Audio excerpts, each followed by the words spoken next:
Copyright disclaimer under Section 107 of the Copyright Act 1976. Allowance is made for fair use for purposes such as criticism, comment, news reporting, scholarship, and research. Fair use is a use permitted by copyright statute that might otherwise be infringing. Nonprofit, educational, or personal use tips the balance in favor of fair use. The upcoming film The Long Walk, 2025, is shaping up to be one of the most intense and psychologically gripping adaptations in recent years, bringing a haunting dystopian concept to life in a way that feels both deeply personal and disturbingly real.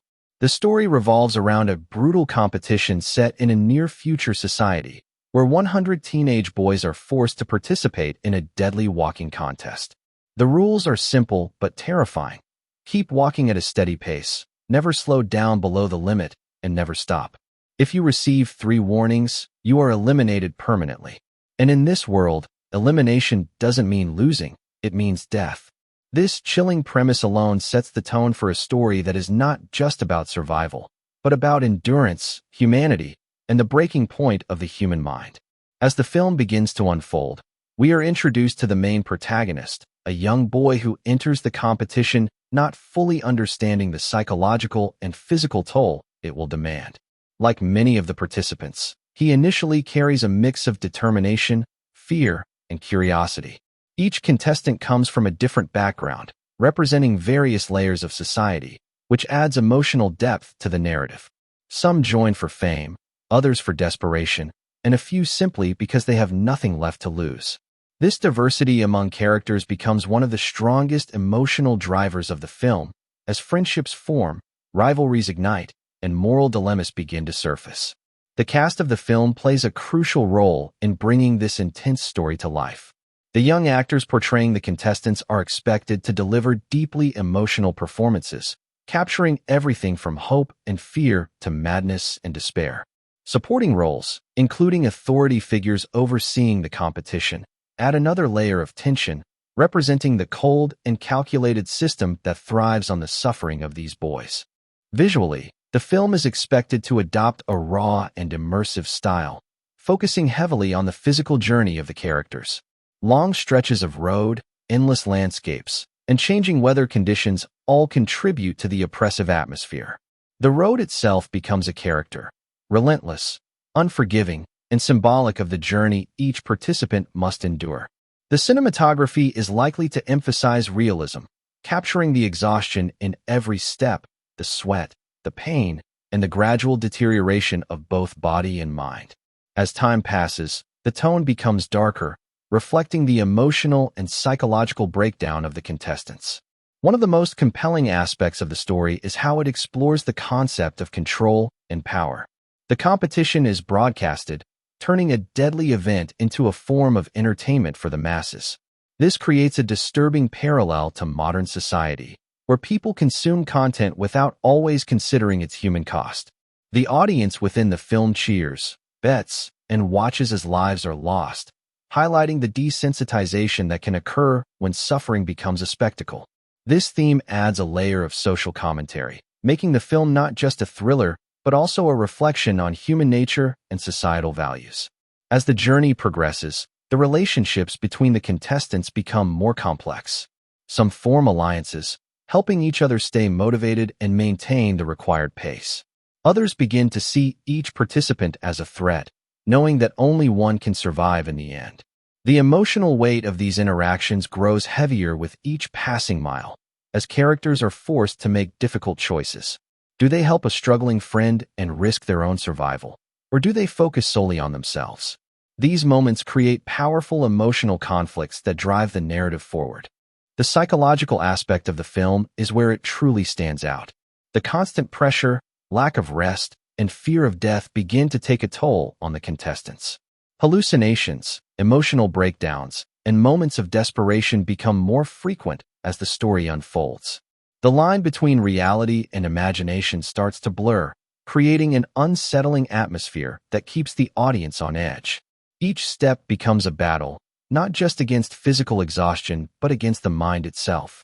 From a storytelling perspective, the pacing of the film is expected to be carefully crafted, gradually building tension rather than relying on constant action. The slow, relentless nature of the walk allows for deeper character exploration, giving viewers time to connect with the contestants and understand their motivations. This makes each loss feel more impactful, as the audience is not just witnessing deaths, but the end of fully developed characters with their own stories and dreams. The trailer for The Long Walk, 2025, is anticipated to capture this intensity, offering glimpses of the competition, the characters, and the emotional stakes involved. It would likely feature powerful visuals of the contestants walking in formation, intercut with moments of tension, dialogue, and emotional breakdowns. The sound design would play a crucial role, using footsteps, breathing, and silence to create an immersive experience. Music would build gradually, enhancing the sense of urgency and dread as the competition progresses.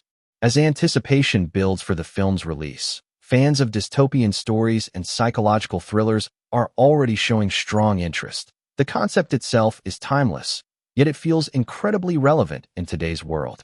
The idea of pushing individuals to their limits for the sake of entertainment resonates on multiple levels, making the story both engaging and thought-provoking. The film has the potential to leave a lasting impact, not just as a piece of entertainment, but as a powerful exploration of human endurance and morality. The release date of the film is expected to generate significant buzz, especially as more promotional material becomes available. Teasers, trailers, and behind-the-scenes glimpses will likely build excitement, giving audiences a deeper look into the world of the film. The marketing strategy will play a key role in shaping expectations, highlighting the emotional and psychological depth of the story while maintaining an element of mystery. Overall, The Long Walk, 2025, stands as a unique and compelling project that combines elements of drama, thriller, and social commentary. It challenges viewers to think about the nature of survival, the value of human life, and the impact of societal systems that prioritize entertainment over empathy. As the story unfolds, it promises to take audiences on an emotional journey that is as exhausting as it is unforgettable. As the narrative of The Long Walk, 2025, continues to unfold, the emotional and psychological intensity reaches new heights, pushing both the characters and the audience into increasingly uncomfortable territory. The competition, which initially seemed like a test of endurance, gradually reveals itself to be something far more sinister. A carefully designed system meant to strip away humanity piece by piece. Each passing moment becomes heavier as the remaining contestants begin to realize the true cost of their participation. What started as a challenge transforms into a nightmare that feels impossible to escape. The protagonist's journey becomes the emotional core of the story, as we witness his transformation from a determined participant into someone struggling to hold onto his identity. His interactions with other contestants evolve over time, reflecting the shifting dynamics of trust and survival. Friendships that once provided comfort now become sources of pain, as the reality of the competition forces difficult decisions. The emotional weight of losing companions begins to take its toll, leaving behind a sense of emptiness that grows with each step. One of the most powerful elements of the film is how it portrays the passage of time. Unlike traditional narratives that rely on fast-paced action, this story embraces a slower, more deliberate rhythm. The repetition of walking becomes almost hypnotic, drawing the audience into the same state of exhaustion experienced by the characters. This approach not only enhances the realism of the story, but also deepens the emotional connection between the audience and the contestants. Every mile feels significant, every moment carries weight, and every loss leaves a lasting impact. The supporting characters play a crucial role in shaping the protagonist's journey. Each contestant represents a different perspective, bringing unique experiences and motivations into the story. Some remain optimistic despite the circumstances, holding on to hope as a way to survive. Others become increasingly cynical, viewing the competition as a cruel joke with no real purpose. These contrasting viewpoints create meaningful interactions that add depth to the narrative, making the story feel rich and layered. As the competition progresses, the physical toll on the contestants becomes more visible. Exhaustion, injuries, and the lack of rest begin to break down their bodies, creating a stark contrast between the beginning and the later stages of the walk. The film does not shy away from showing this deterioration, using it as a way to emphasize the brutality of the competition. This raw portrayal adds to the overall intensity, making it clear that survival is not just about mental strength, but also physical endurance. The authority figures overseeing the competition remain a constant presence, representing the cold and indifferent system that controls every aspect of the event. Their lack of empathy serves as a reminder of the power imbalance at play, where the lives of the contestants are treated as disposable. This dynamic reinforces the film's underlying themes, highlighting the dangers of systems that prioritize control and entertainment over human dignity. The psychological tension continues to build as the number of contestants decreases. The remaining participants are forced to confront not only their own limitations, but also the reality that only one person can survive. This creates an atmosphere of uncertainty, where alliances become fragile and trust becomes increasingly difficult to maintain. The fear of betrayal lingers in every interaction, adding another layer of complexity to the story. The film's visual style plays a significant role in conveying this tension. The use of lighting, color, and framing helps to reflect the emotional state of the characters, creating a sense of unease that persists throughout the narrative. Wide shots of the endless road emphasize the isolation of the contestants, while close-ups capture the intensity of their emotions. This combination of visual techniques enhances the storytelling, making the experience more immersive and impactful. The trailer is expected to highlight these elements, offering glimpses of the emotional and psychological journey that defines the film. It would likely include moments of intense dialogue, scenes of physical struggle, and brief flashes of the consequences faced by those who fail to meet the demands of the competition. The editing style would play a key role in building anticipation, using quick cuts and carefully chosen moments to create a sense of urgency and intrigue. As the story approaches its climax, the stakes become higher than ever. The remaining contestants are pushed to their absolute limits, both physically and mentally. The line between survival and collapse becomes increasingly thin, creating a sense of tension that keeps the audience engaged until the very end. The final moments of the competition are expected to be both emotionally powerful and thought-provoking, leaving a lasting impression on viewers. The ending of the film is likely to focus on the aftermath of the competition, exploring the impact it has on the survivor. Rather than offering a simple resolution, the story may choose to leave certain questions unanswered, encouraging the audience to reflect on the themes presented throughout the narrative. This approach aligns with the film's overall tone, emphasizing complexity and depth over straightforward conclusions. From a broader perspective, The Long Walk, 2025, has the potential to stand out as a significant entry in the genre of dystopian cinema. Its focus on character-driven storytelling, combined with its exploration of psychological and social themes, sets it apart from more conventional thrillers. The film's ability to balance tension, emotion, and commentary makes it a compelling experience that resonates on multiple levels. The anticipation surrounding the release continues to grow, as audiences look forward to seeing how this story is brought to life on screen. The combination of a strong cast, a unique premise, and a thoughtful approach to storytelling creates high expectations for the film.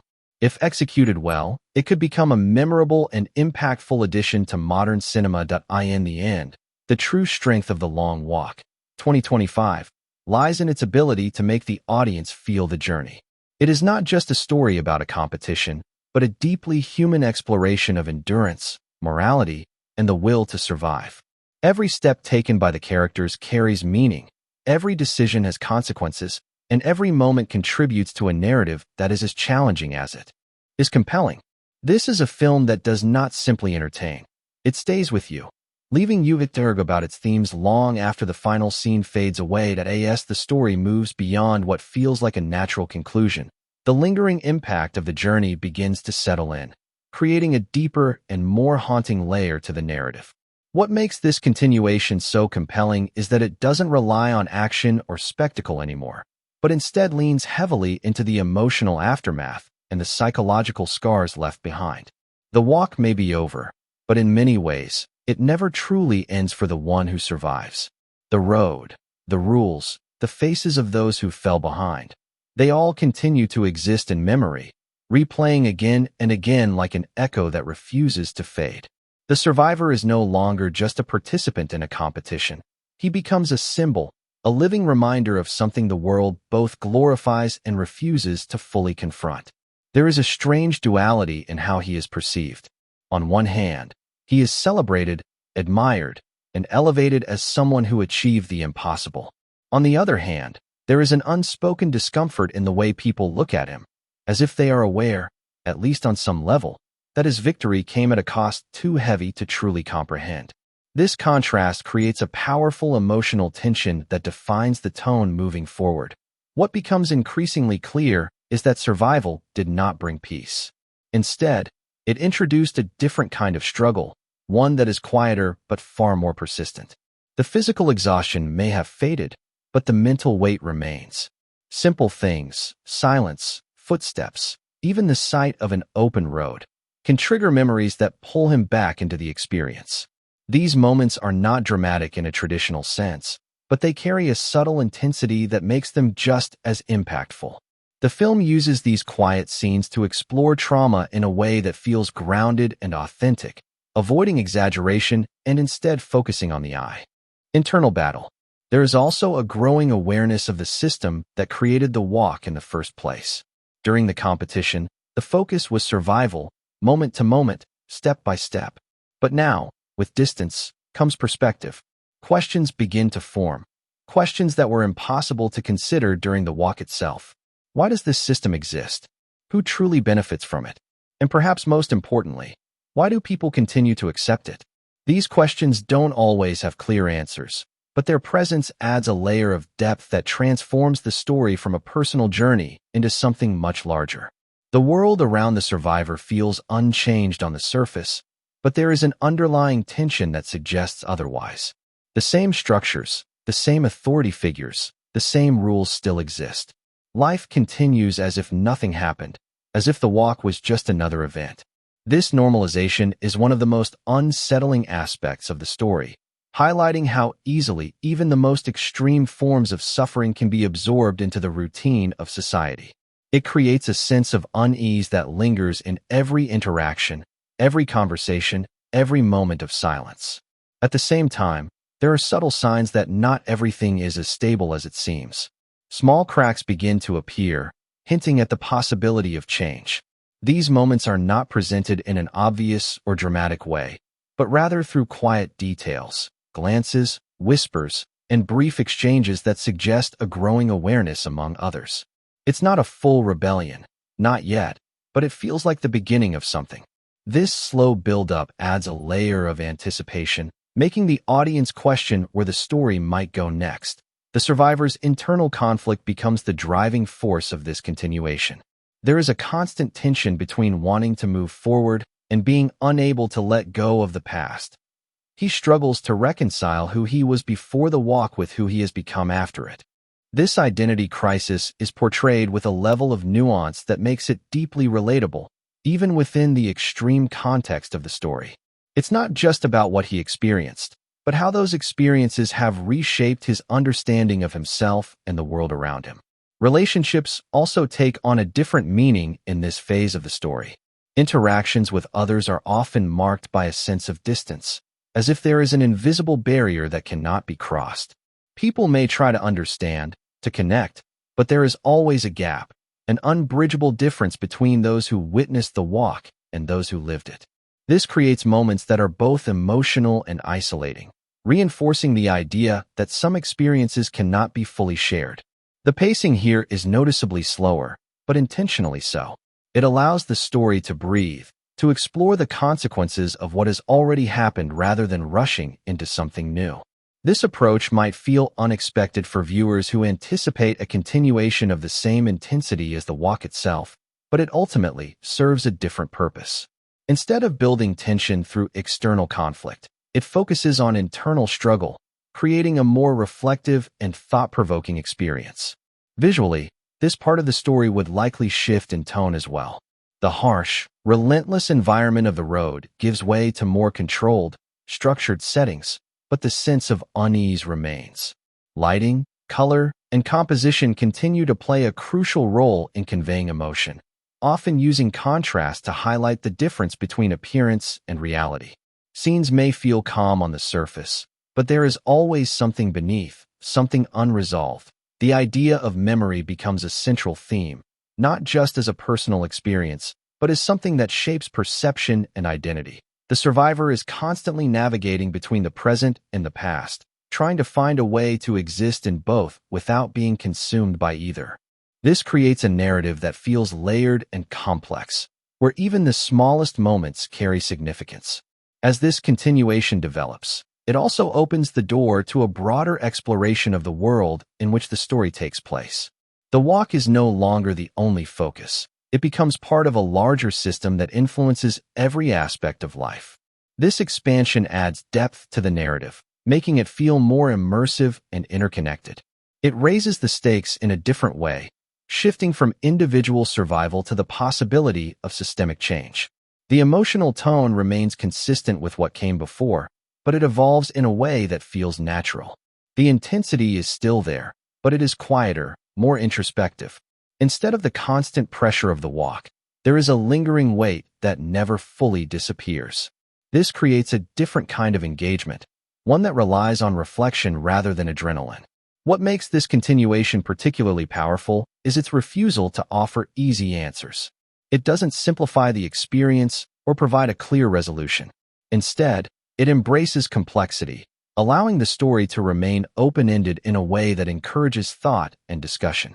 This approach aligns with the overall themes, reinforcing the idea that some questions don't have simple solutions. As the narrative continues to unfold, there is a growing sense that the survivor's journey is not just about coping with the past, but about deciding what to do with it. This introduces a subtle shift in direction, moving from reflection to possibility.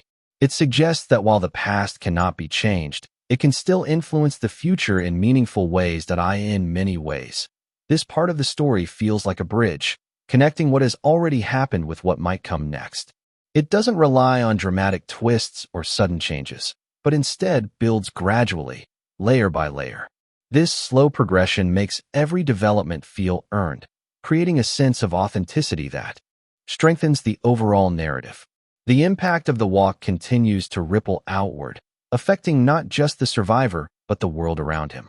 It becomes clear that the story is not confined to a single event or a single character.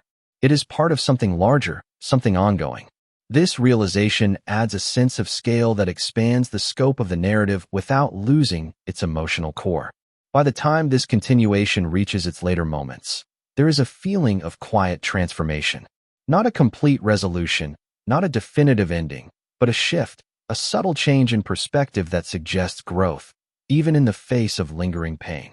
It's a reminder that survival is not just about making it through an experience, but about what comes after.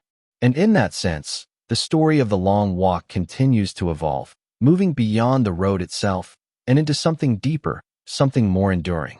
It becomes less about the act of walking and more about the journey that follows, the one that doesn't have rules, doesn't have an audience, and doesn't have a clear finish line.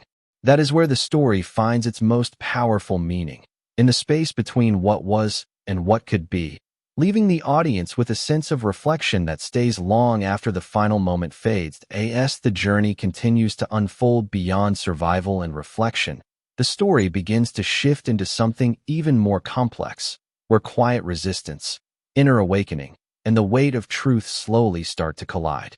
What once felt like a closed chapter now reveals itself as the beginning of a deeper and more dangerous path. The survivor is no longer just dealing with memories or trauma. He is now carrying something far more powerful, awareness.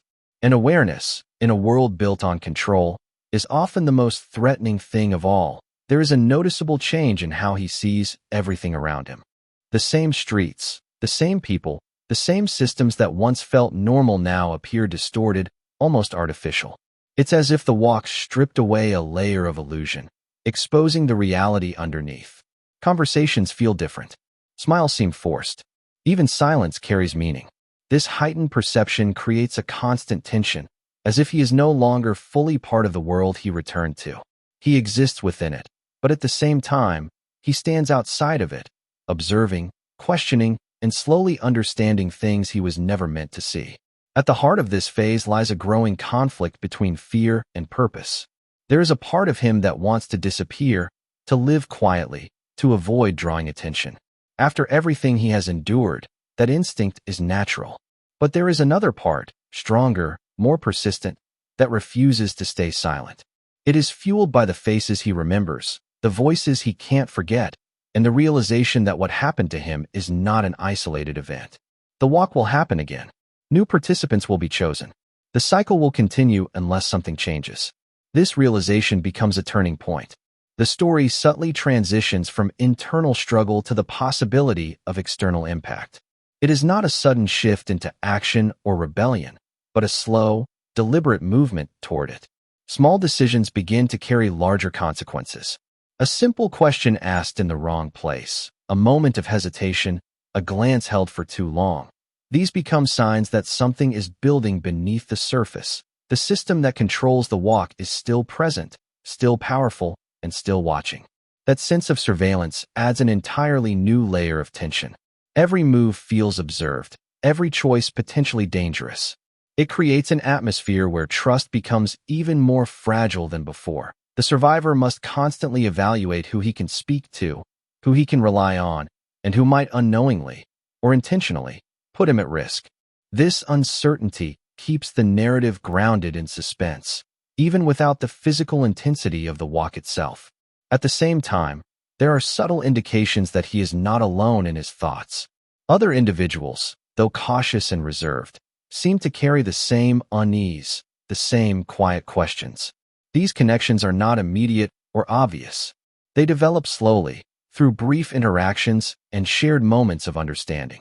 A look exchanged across a room, a sentence left unfinished, a pause that says more than words ever could. These are the building blocks of something that could grow into resistance.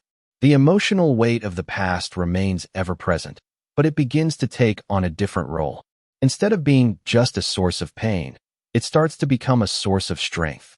The memories that once felt like a burden now serve as a reminder of what is at stake. They ground him, giving meaning to the choices he begins to make. This transformation is subtle but significant, marking a shift in how he relates to his own experience. Visually, this phase of the story would likely emphasize contrast even more strongly than before. The world may appear structured and controlled, but there are cracks, small, almost invisible details that hint at instability. Shadows linger longer, silence feels heavier, and even moments of calm carry an underlying tension. The camera would likely focus on expressions, gestures, and stillness, allowing emotion to speak without the need for constant dialogue. As the narrative progresses, the idea of truth becomes increasingly central.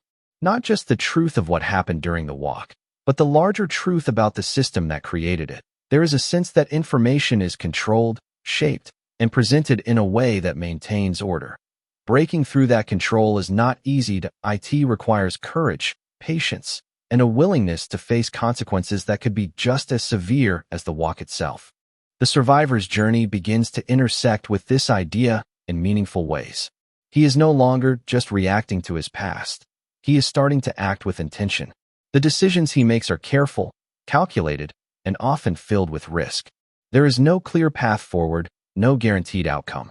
Every step into this unknown territory carries the possibility of failure. And yet, there is also the possibility of change. One of the most compelling aspects of this part of the story is how it builds tension without relying on overt conflict. There are no large-scale confrontations or dramatic showdowns. Instead, the suspense comes from anticipation, from the sense that something important is about to happen, even if it hasn't yet. This creates a slow-burning intensity that keeps the audience engaged, constantly waiting for the moment when everything shifts. Relationships continue to evolve in meaningful ways. Trust, once fragile, becomes something even more complex. It is no longer just about survival. It is about belief, shared purpose, and the willingness to take risks for something greater than oneself. These connections add emotional depth, reminding the audience that even in the darkest circumstances, human connection remains a powerful force. As this phase moves forward, there is a growing sense that the story is approaching another turning point. Not an ending, but a moment that will define what comes next. The pieces are being set in place, the tension is building, and the direction is becoming clearer, even if the outcome is still uncertain. It feels like standing on the edge of something significant, where one decision could change everything. The pacing remains deliberate, allowing each development to feel earned. There is no rush, no unnecessary urgency. Instead, the story takes its time, building a foundation that supports the weight of what is to come. This approach not only strengthens the narrative but also deepens the emotional impact, making every moment feel meaningful. The survivor, once just a participant in a cruel and unforgiving system, now stands at a crossroads. He has seen the reality of that system from the inside. He has felt its consequences, endured its trials, and survived its brutality. Now he must decide what to do with that knowledge. Remain silent and safe, or risk everything to challenge something far greater than himself. And it is within that choice that the story finds its most powerful tension. Because this is no longer just about survival. It is about purpose, about meaning, about the possibility of change in a world that seems determined to remain the same. The walk may have been the beginning, but what comes next could define everything. As the narrative continues to expand, it becomes clear that this is not a story confined to a single event or a single character. It is a story about systems, about people, and about the choices that connect them. It explores what happens when someone refuses to accept things as they are, even when the cost of that refusal is unknown.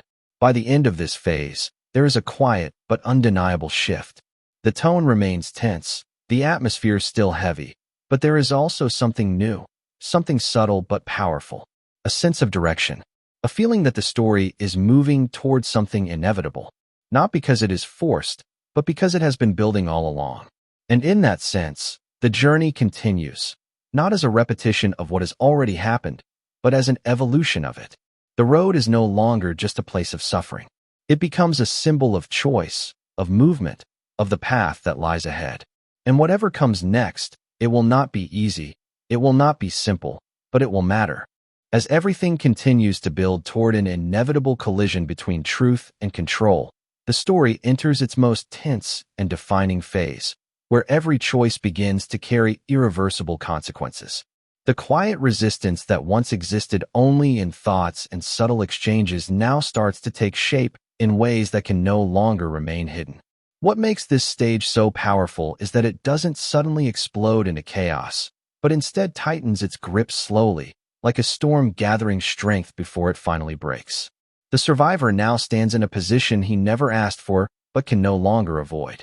The awareness he carries has turned into responsibility, and that responsibility begins to shape his actions in ways that feel both necessary and dangerous. There is no clear guide, no roadmap for what comes next, only instinct, memory, and the growing realization that silence is no longer an option. The system that once felt distant now feels closer than ever, almost as if it is responding, adapting, watching more carefully than before. This stage introduces a deeper sense of risk. The smallest actions begin to matter in ways they never did before.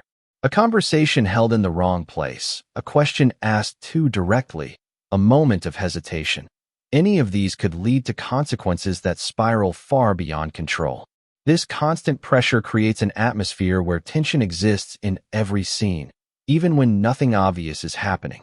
It's no longer about physical survival in the way the walk demanded, but about navigating a world where danger is less visible and far more unpredictable at the same time. The connections that have been forming begin to solidify. The individuals who once seemed uncertain, distant, or cautious start to reveal their own perspectives more openly, though never without fear. There is a shared understanding between them, an unspoken recognition of what is at stake. These moments of connection are quiet but deeply meaningful, creating a sense of unity that contrasts sharply with the isolation that defined the earlier parts of the story. What makes these relationships so compelling is the balance between trust and doubt. No one can be entirely certain of anyone else, yet they are forced to rely on each other in ways that feel unavoidable. This tension adds a layer of unpredictability, where even the strongest connections carry a sense of risk. It keeps the audience constantly questioning what might happen next, who might break, and who might stand firm when it matters most. The system's presence becomes more pronounced during this phase, though it still operates largely from the shadows. There are signs, subtle but unmistakable, that it is aware of the shifts taking place.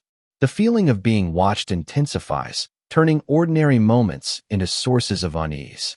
Even silence feels dangerous, as if it holds meaning that could be interpreted in the wrong way. This sense of surveillance transforms the environment into something almost oppressive, where freedom exists only on the surface. As the narrative moves forward, the idea of truth becomes even more central. It is no longer just something to be understood, it is something that must be confronted. The survivor begins to realize that knowing the truth is not enough. The real challenge lies in what to do with it. This creates an internal struggle that mirrors the external tension, forcing him to weigh every decision carefully. The cost of action is high, but the cost of inaction may be even higher. There is a gradual shift in tone as the story begins to approach its next major turning point. The quiet tension that has been building starts to feel heavier, more urgent, as if the narrative itself is moving closer to something unavoidable. It's not a sudden change, but a steady progression that makes each moment feel increasingly significant. The audience can sense that something is coming, even if the exact shape of it remains unclear. Visually, this phase would likely reflect that growing intensity through subtle but effective choices. Lighting may become more contrasted, with deeper shadows and sharper highlights, emphasizing the duality of what is seen and what is hidden. Framing could focus more on confined spaces, reinforcing the idea that even open environments are not truly free. The use of silence would become even more powerful, allowing tension to build without the need for constant dialogue or action. The survivor's emotional state continues to evolve, shaped by everything he has experienced and everything he is beginning to understand. Fear is still present, but it no longer dominates him in the same way. It exists alongside determination, creating a complex mix of emotions that drive his actions forward. This balance makes his character feel grounded and real, avoiding extremes and instead focusing on the nuanced reality of someone caught between survival and purpose. As the connections around him strengthen, there is a growing sense that individual actions are no longer enough. The idea of collective movement begins to take form, though it remains fragile and uncertain. This shift introduces new possibilities, expanding the scope of the story beyond a single perspective. It suggests that change, if it comes, will not be the result of one person alone, but of many individuals choosing to act despite the risks. This stage of the narrative also begins to blur the line between control and chaos. The system, though powerful, is not immune to pressure. The more awareness spreads, the more unstable it becomes, even if that instability is not immediately visible. This creates a sense of tension that works in both directions, as if both sides are moving closer to a point where something has to give. The pacing, while still deliberate, begins to carry a stronger sense of momentum. Moments that once felt isolated now feel connected, building towards something larger. Each scene adds to the overall pressure, creating a rhythm that pulls the audience forward without rushing. This careful balance ensures that the impact of what comes next will feel earned rather than forced. As the story nears the edge of this phase, there is a growing sense of inevitability, not in a predictable way, but in a way that feels natural, as if everything that has happened so far has been leading to this point. The survivor, the system, the connections, the truth, all of it is converging, creating a moment that will define what happens next. And within that convergence lies the core question that has been building from the very beginning. What happens when someone who has survived the system chooses to stand against it? What happens when awareness turns into action and action begins to spread? The story does not answer these questions immediately, but it makes one thing clear. The moment of decision is approaching, and when it arrives, there will be no turning back. By the end of this phase, the tension reaches a level that feels almost tangible. It is no longer just something to be felt. It becomes something that shapes every aspect of the narrative. The calm before the storm is nearly over, and whatever follows will not just affect the characters within the story, but redefine the world they exist in. And so the journey continues, not as a repetition of what came before, but as an escalation of everything that has been building beneath the surface. The road that once demanded physical endurance now demands something far greater: courage, unity, and the willingness to face consequences that cannot be undone. What comes next will not just test survival. but meaning itself, pushing the story into its most powerful and defining moments yet.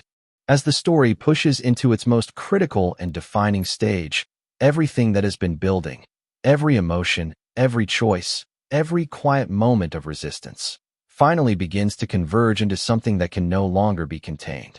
The tension that once lived beneath the surface now rises with undeniable force, creating a sense that the world itself is on the edge of transformation. This is no longer just a personal journey, and it is no longer something that can remain hidden. The shift from silence to action becomes inevitable, and with that shift comes a level of risk that surpasses anything experienced before. The survivor now stands fully aware of what must be done, but awareness alone does not make the path any easier. If anything, it makes it heavier. Every step forward carries the weight of consequence, not just for himself, but for everyone connected to him. The decisions he makes are no longer isolated. They ripple outward, affecting lives in ways that cannot be predicted or controlled. This realization creates a constant tension between hesitation and urgency, forcing him to act while knowing that every action could change everything. What makes this phase so intense is the way it balances control and chaos. The system, which once seemed untouchable, begins to show signs of strain. It is subtle at first, small disruptions, inconsistencies, moments where its grip doesn't feel as absolute as it once did. But those small cracks begin to widen, revealing that even the most powerful structures are not immune to pressure. This doesn't make the system weak, but it makes it vulnerable in a way that feels new and dangerous at the same time. The growing network of individuals who share the same awareness starts to move beyond quiet understanding into coordinated action. This shift is not loud or dramatic. It is careful, calculated, and deliberate. Every move is made with precision, as if one mistake could bring everything crashing down. There is a sense of unity forming, but it is fragile, held together by trust that has been hard-earned and could easily be broken. The emotional weight of this stage is immense. Fear has not disappeared, it has evolved. It is no longer just fear of survival, but fear of failure, fear of consequences, and fear of what might happen if they succeed. Because success, in this context, does not come without cost. It means change, and change always brings uncertainty. This complexity adds depth to the narrative, making every decision feel layered and meaningful. The environment itself begins to reflect this shift. There is a sense that something is different, even if it cannot be fully explained. The world feels more tense, more alert, as if it is reacting to the changes happening within it. This creates an atmosphere where even the smallest moments carry significance, where silence feels louder than noise, and where anticipation builds with every passing second. As the story continues, the line between right and wrong becomes increasingly blurred. The choices that need to be made are not simple, and they do not come with clear answers. This moral ambiguity is one of the most compelling aspects of the narrative, forcing both the characters and the audience to confront difficult questions. What is the cost of change? How far is too far? And is it possible to challenge a system without becoming something similar to it? The survivor's internal struggle reaches its peak during this phase. Everything he has experienced, everything he has learned, leads to this moment. He is no longer just reacting to the world around him. He is shaping it, even if only in small ways. This shift in agency is powerful, but it also comes with a sense of responsibility that feels almost overwhelming. The weight of expectation, both from others and from himself, creates a tension that drives the narrative forward. Relationships are tested in ways they never have been before. Trust, once built slowly and carefully, is now placed under pressure. Decisions must be made quickly, often without full certainty, and those decisions can either strengthen or break the bonds that have formed. This adds an emotional intensity that runs parallel to the larger conflict, reminding the audience that even in the face of systemic change, personal connections remain at the core of the story. The pacing during this phase begins to accelerate, but it does so without losing the depth that defines the narrative. Moments of quiet reflection still exist, but they are now interwoven with a growing sense of urgency. The balance between these elements creates a rhythm that feels both intense and controlled, pulling the audience deeper into the story with each passing moment. As everything builds toward its peak, there is a growing sense that the story is approaching a point of no return. The choices being made cannot be undone, and the consequences cannot be avoided. This creates a level of tension that feels almost overwhelming, as if the narrative itself is holding its breath, waiting for the moment when everything finally breaks. And then, that moment arrives, not as a single explosive event, but as a culmination of everything that has come before. The tension releases, but not in a way that resolves everything. Instead, it shifts the story into a new state, where the effects of what has happened begin to unfold. This transition is powerful because it feels earned, grounded in the journey that has led to it. The aftermath of this turning point is complex and layered. There is no clear victory, no simple resolution. Instead, there is a mixture of outcomes, some hopeful, some uncertain, and some deeply challenging. This reflects the reality of change, which is rarely clean or straightforward. It reinforces the idea that the story is not about winning or losing, but about the process of transformation itself. The survivor, having reached this point, is no longer the same person who began the journey. The experiences he has endured, the choices he has made, and the consequences he has faced have reshaped him in fundamental ways. But rather than presenting this as a complete transformation, the story allows for complexity. He is still evolving, still learning, still carrying the weight of everything that has happened. The world around him is also changing, though not all at once. The system may still exist, but it is no longer untouched. The cracks that once seemed small are now impossible to ignore. This creates a sense of possibility, even if it is uncertain. It suggests that change, while difficult and incomplete, is possible. As this phase comes to a close, there is a feeling of transition rather than conclusion. The story does not end. It moves forward into something new. The journey that began with a single step on a long and unforgiving road has grown into something far greater, something that extends beyond any one individual or event. And that is where the true strength of the story lies. It is not just about survival, not just about resistance, but about the idea that even in the most controlled and oppressive systems, there is always the potential for change. That potential may be small, it may be fragile, but it exists, and once it begins to grow, it cannot be easily contained. The road that once demanded endurance has now led to something else entirely, a path defined not by rules, but by choices. And while that path is uncertain, difficult, and filled with challenges, it is also filled with meaning. Because in the end, what matters is not just surviving the journey, but what is done with the chance to move beyond it. As the story moves beyond the turning point and into what feels like the final stretch of its emotional and thematic journey, everything begins to settle into a new reality, one that is shaped not just by what has happened, but by what it has changed. The intensity that once dominated every moment does not disappear, but it transforms into something quieter, heavier, and far more reflective. This phase is not about escalation anymore. It is about consequence, meaning, and the lasting impact of choices that cannot be undone. The world itself feels different now, not dramatically altered on the surface, but undeniably shifted beneath it. There is a subtle tension in the air, as if something irreversible has taken place. People move the same, systems still exist, routines continue, but there is an awareness, however faint, that things are no longer exactly as they were. This quiet transformation creates a unique atmosphere, one that feels both uncertain and full of possibility at the same time. The survivor, having carried the weight of the journey from the very beginning, now stands in a space that is neither peace nor conflict, but something in between. There is no clear sense of victory, and yet there is no complete loss either. What remains is a deep understanding of the system, of the people within it, and of himself. This understanding does not bring comfort in the traditional sense, but it brings clarity. And that clarity becomes the foundation for everything that follows. Emotionally, this stage is defined by reflection.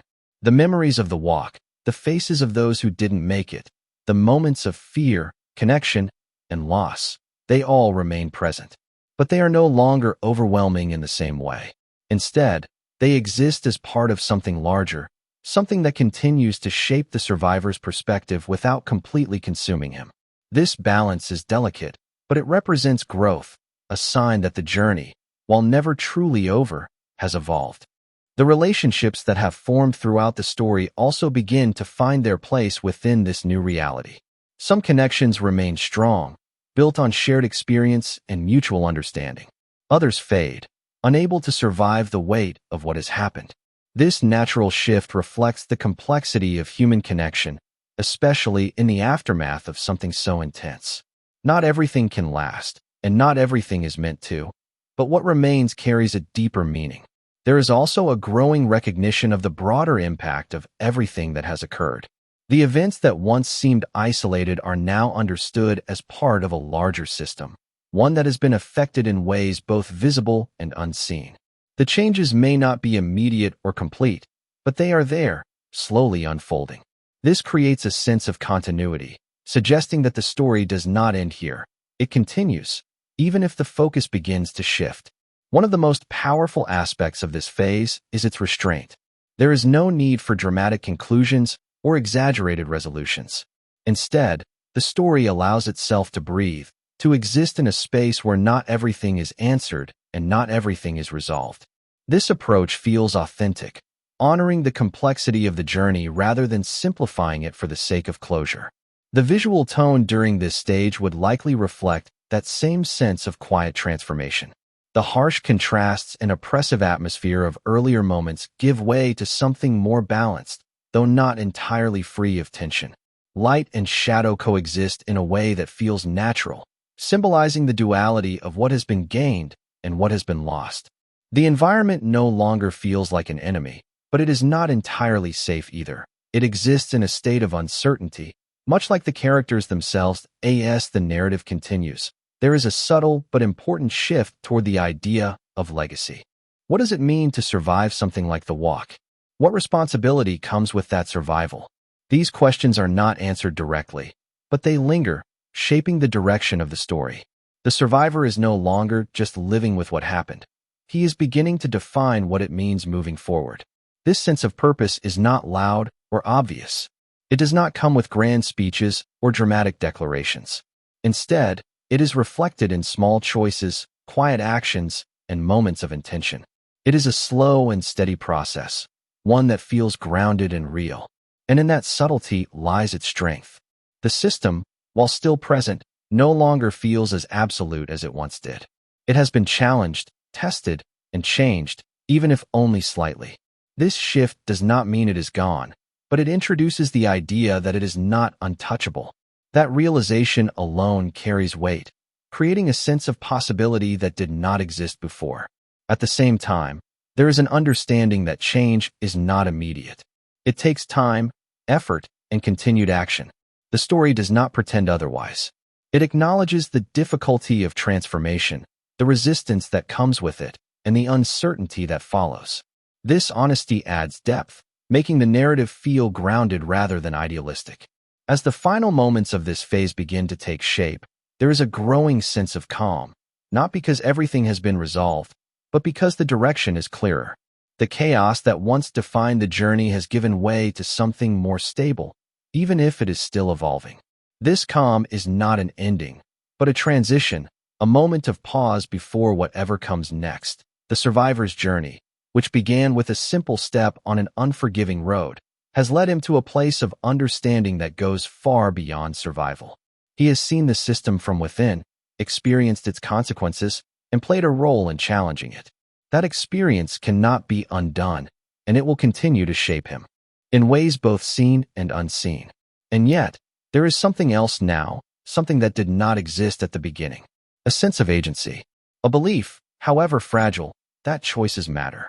That even in a world defined by control, there is still room for change, for resistance, for meaning. This idea becomes the quiet foundation of the story's closing direction. Not a definitive ending, not a final answer, but a continuation. The road may no longer stretch endlessly ahead in the same way, but the journey itself is far from over. It has simply changed form. The beauty of this conclusion lies in its openness. It does not force a single interpretation or a clear resolution. Instead, it invites reflection, encouraging the audience to consider what they have seen and what it means. It trusts the weight of the story to speak for itself, without the need for explanation. And as everything settles into this new state, there is a final sense of balance. Between past and future, between loss and growth, between what was endured and what has been learned. It is not perfect, and it is not complete, but it is real. The story of the long walk does not end with a finish line. It continues in the choices that follow, in the changes that take time to unfold, and in the quiet understanding that even the longest and most difficult journeys can lead to something meaningful. Not because they were easy, or because they were meant to happen, but because of what is done with them after they are over.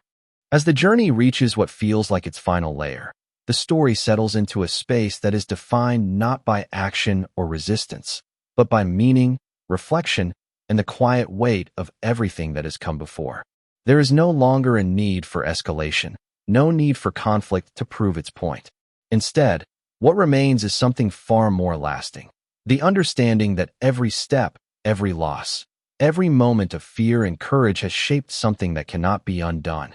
The world continues to move forward, as it always does.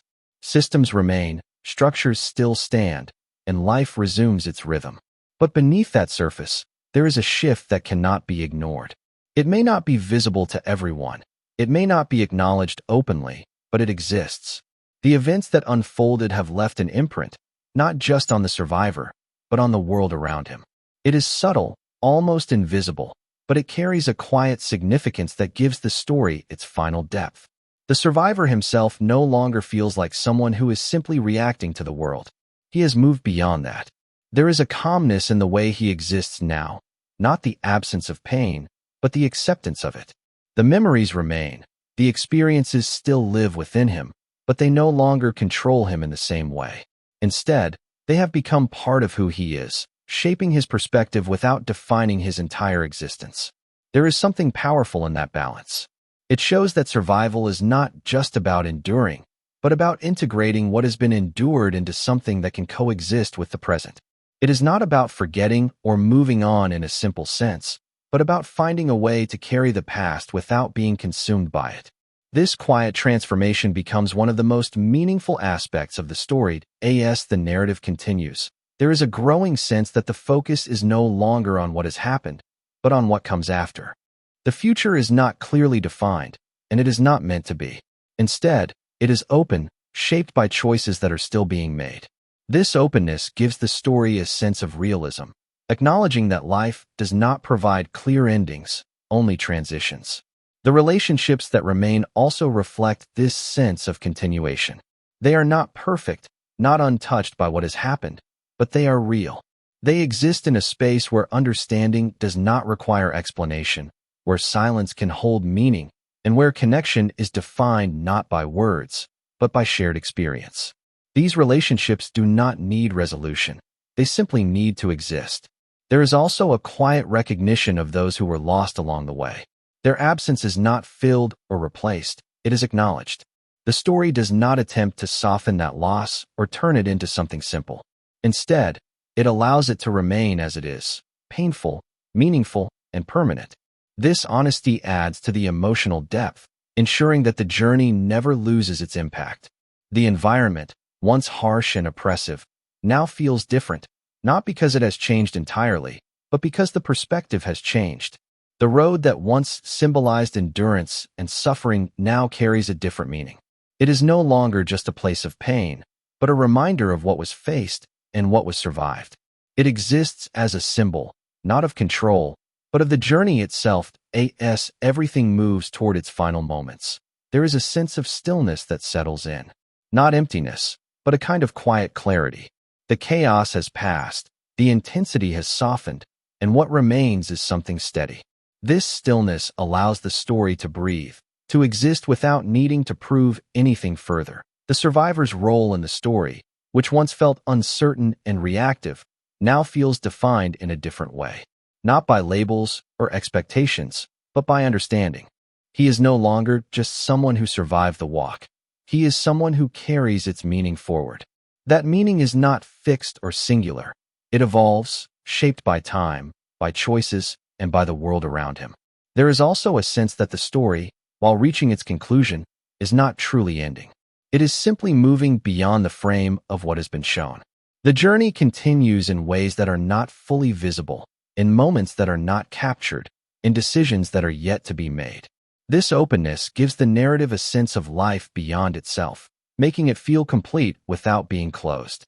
The themes that have been explored throughout, survival, control, connection, resistance, and meaning, come together in a way that feels natural rather than forced. There is no single message being delivered, no clear answer being given. Instead, there is an invitation to reflect, to consider what has been seen and what it represents. What makes this ending resonate is its simplicity. After everything that has happened, there is no need for grand conclusions or dramatic final statements. The story trusts its own journey, allowing the weight of it to speak for itself.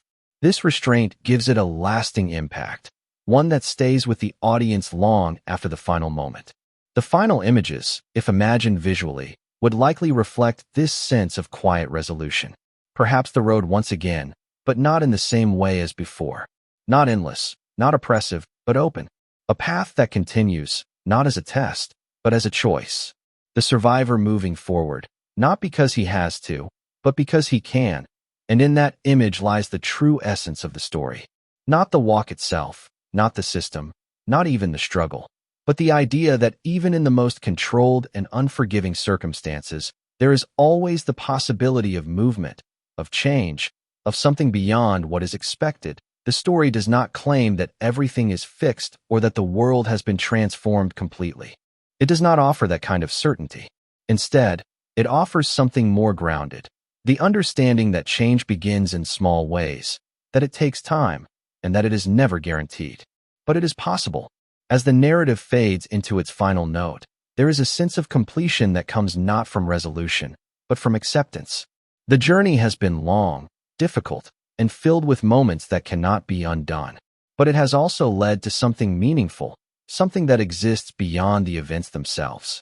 And that is where the story finds its final strength, not in what happened, but in what it means. Not in how it ends, but in how it continues, quietly, beyond the frame, in ways that are felt rather than seen. The long walk may be over, but the journey it created never truly ends. As the story moves further beyond everything that has already unfolded, it begins to enter a phase where the consequences are no longer just emotional or psychological. They start to reshape reality itself in subtle but undeniable ways. What once felt like isolated change now begins to spread, almost like a quiet ripple turning into something larger, something that cannot be contained within a single person or a single moment.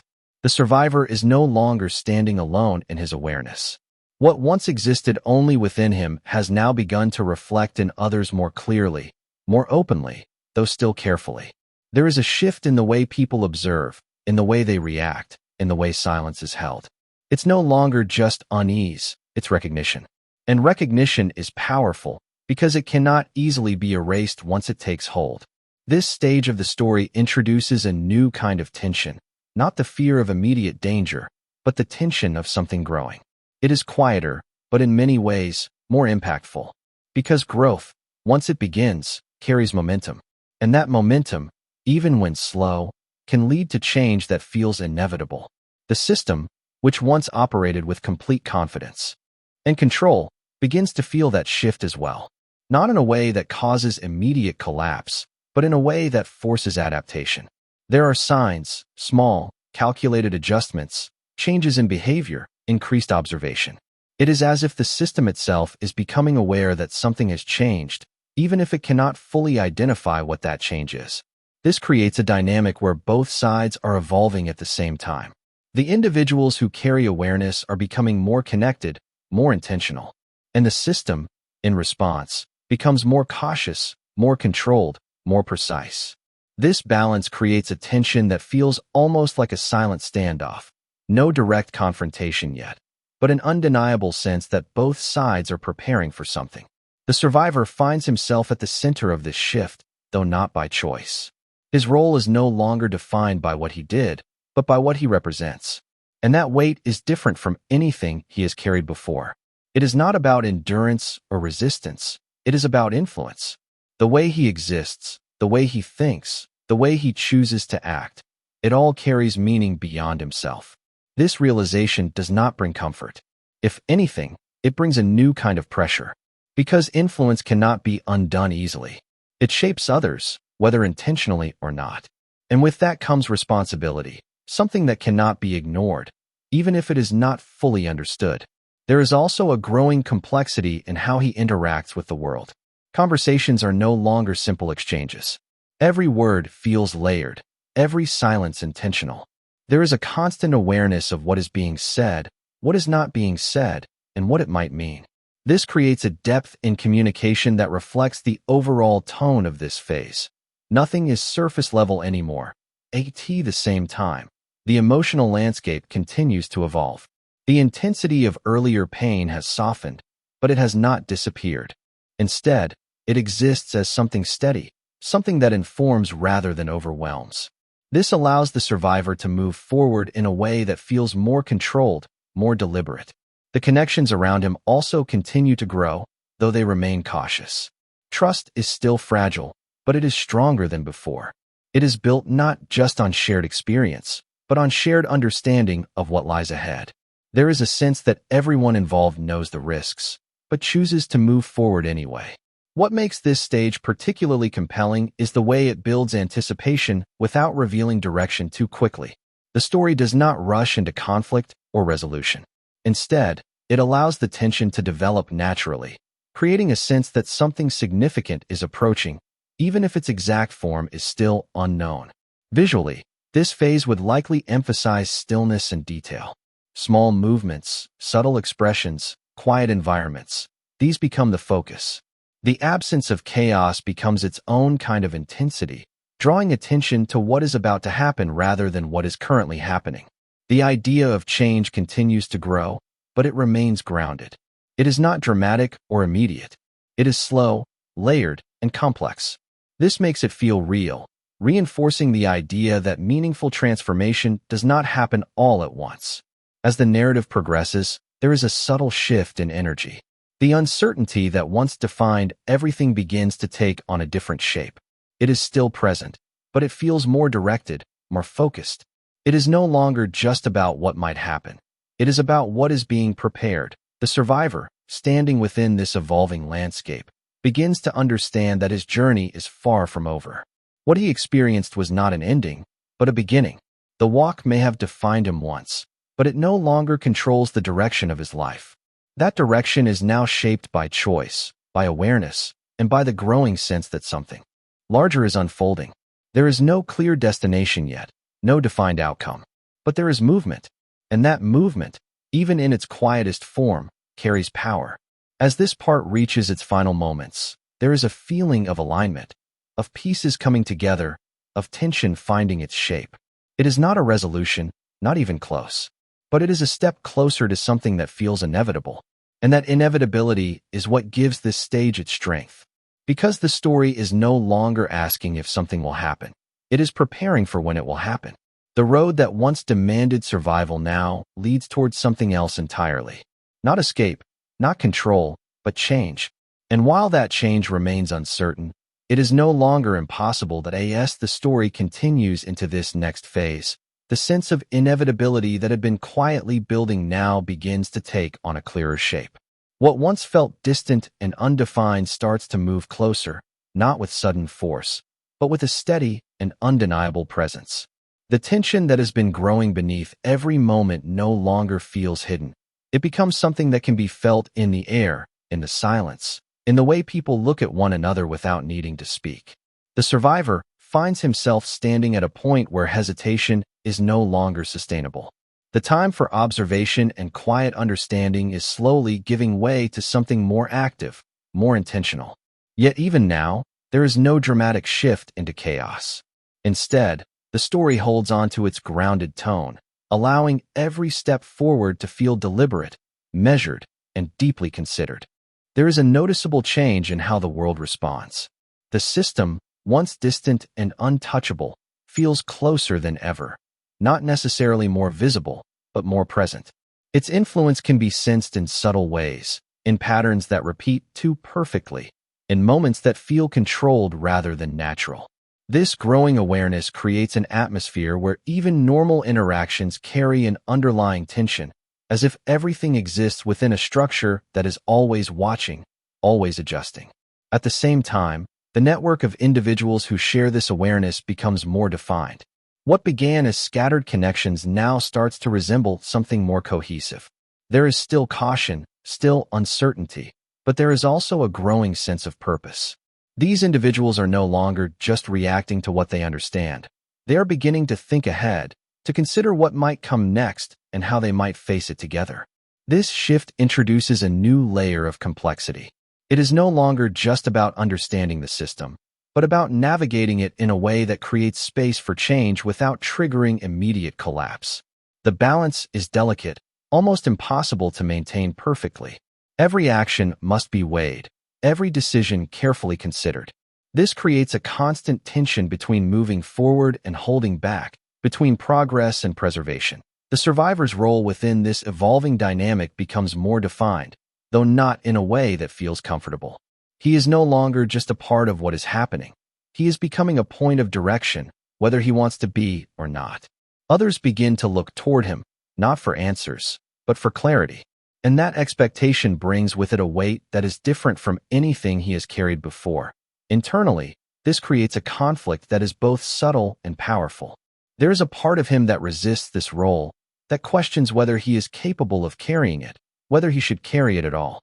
But there is also an understanding that stepping away is no longer truly an option. The path he is on has moved beyond personal choice. It has become part of something larger. Emotionally, this phase is marked by a kind of quiet intensity. The fear that once dominated has evolved into something more controlled, more focused. It still exists, but it no longer paralyzes. Instead, it sharpens awareness, heightens perception, and informs decisions in a way that feels grounded rather than overwhelming. The relationships within this network continue to deepen, though they remain complex. Trust is still not absolute, but it is stronger, more resilient. It is built not just on shared experience, but on shared risk. Everyone involved understands what is at stake, and that understanding creates a bond that is difficult to break, even under pressure. Visually, this phase would likely emphasize proximity and detail.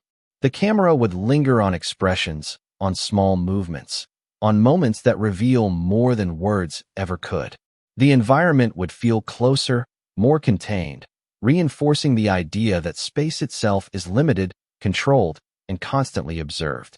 As the story moves forward, there is a growing sense that preparation is giving way to action, even if that action is not yet fully visible.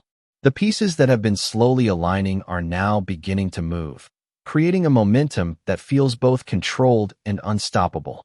It is not chaos, but it is no longer stillness either. The system's response to this shift becomes more noticeable. It does not react with open force, but with increased precision. Its presence becomes sharper, more focused, as if it is trying to identify the source of the change without revealing its own uncertainty. This creates a dynamic where both sides are aware of each other's movement, but neither is fully exposed. This mutual awareness adds a layer of tension that is both psychological and strategic. It is no longer just about what is happening, but about what might happen next.